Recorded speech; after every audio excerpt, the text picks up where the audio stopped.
So hey guys, welcome back to the channel. तो इस particular video के अंदर हम बात करने वाले हैं एक्सरसाइज 8.3 के क्वेश्चन नंबर थर्ड के थर्ड पार्ट की, जिसके अंदर आपको गिवन क्या है कि sec a plus tan a given है ब्रैकेट के अंदर, और फिर दूसरे ब्रैकेट के अंदर गिवन है मल्टीप्लाई में 1 माइनस sin a, ये आपको गिवन है। और इसके करेक्ट ऑप्शन आपको चूज़ करना है कि इसका सोल्व करके sec a आएगा, sin a आएगा, cosec आएगा या cos आएगा, तो ये आपको इसके अंदर चूज़ करना है। तो इसके अंदर आपको करना क्या है कि सबसे पहले वही वाली चीज़ जो अभी मैंने आपको पिछली जो मतलब क्वेश्चन के अंदर बताई कि पहले तो इन्हें उतार लो, जो भी आपको गिवन है। स्टेप नंबर 1 यही है कि ऐसे उतार लो जिस भी तरीके से यहाँ पर गिवन है। और फिर दूसरी चीज़ क्या करनी है, जो मैंने अभी आपको लास्ट क्वेश्चन में बताया कि हमें सबसे पहली चीज़ यही चेक करनी होती है कि ये whether this is in the form of sine और कॉस और नॉट। तो यहाँ पर हमारे को दिख रहा है कि ये सेक है, ये टैन है, ये ऑलरेडी साइन है, तो इसको हम नहीं छेड़ेंगे इसको, लेकिन सेक और टैन को हम चेंज करेंगे। तो इसको जब आप चेंज करोगे तो ये कितना हो जाएगा, ये 1 बाय कॉस ए हो जाएगा, और ये टैन कितना हो जाएगा, ये हो जाएगा sign A upon cos A. इसको भी ब्रैकेट में डाल दो। और ये हमारा ऊपर जो ब्रैकेट में चल रहा था, अब इसको क्यों नहीं हमने कुछ किया, क्योंकि ये ऑलरेडी साइन की फॉर्म में है, तो इसको कुछ नहीं कर सकते आप। तो यहाँ पे इसको आपको चेंज करना है। अब ये स्टेप नंबर 1 था कि इसको साइन और कॉस की फॉर्म में चेंज किया। अब दूसरा स्टेप क्या बताया था, दूसरा ये बताया था आपको कि आपको इसे क्या करना है, इनका एलसीएम लेना है। तो अब नीचे देखो दोनों का सेम नंबर है ना। जैसे मान लो कि अगर नीचे मान लो यहाँ पे x/2 और x मान लो कि y/2 हो, तो अगर नीचे दोनों की 2 होता है तो हम 1/2 लिख देते हैं ना। ऐसे यहाँ पर 1 बाय कोस और साइन बाय कोस है, तो एक ही बारी आप क्या लिख दोगे, कोस से लिख दोगे।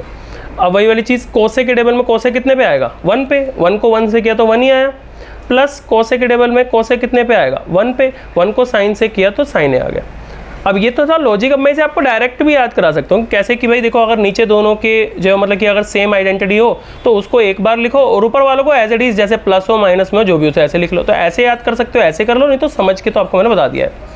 और यहाँ पे 1 minus sign a as it is. अब नेक्स्ट क्या है, अब आप देखो यहाँ पर फिर से आइडेंटिटी लग रही है। यहाँ पे a plus b, a minus b की फिर से आइडेंटिटी लग रही है। तो अगर a minus b, a plus b दोबारा से आइडेंटिटी लग रही है तो क्या हो जाएगा, a square minus b square, और अपॉन में ये कोस ही है तो ये एज इट इज रहेगा। पर यहाँ पर आप लिखोगे कि ये क्यों आया, तो यहाँ पे आप लिखोगे कि भाई a प्लस बी था, a माइनस बी था, इसीलिए हमने इसे a square minus b square किया है। ठीक है, तो ये आइडेंटिटी जो यूज़ होगी वो आप साइड में लिखोगे। फिर उसके बाद में इसको कर दो, ये हो गया 1 माइनस साइन स्क्वायर है अपॉन कोस है। अब 1 माइनस साइन स्क्वायर है क्या होता है, तो दैट इज कोस स्क्वायर है। क्यों, क्योंकि हमने आइडेंटिटी पढ़ी है कि भाई देखो जैसे साइन स्क्वायर है प्लस कोस स्क्वायर है इक्वल टू 1 होता है, तो कोस स्क्वायर है क्या हो जाएगा भाई, ये जो साइन स्क्वायर है उधर जाके माइनस का हो जाएगा ना, तो ये 1 माइनस साइन स्क्वायर हो जाएगा इस तरीके से।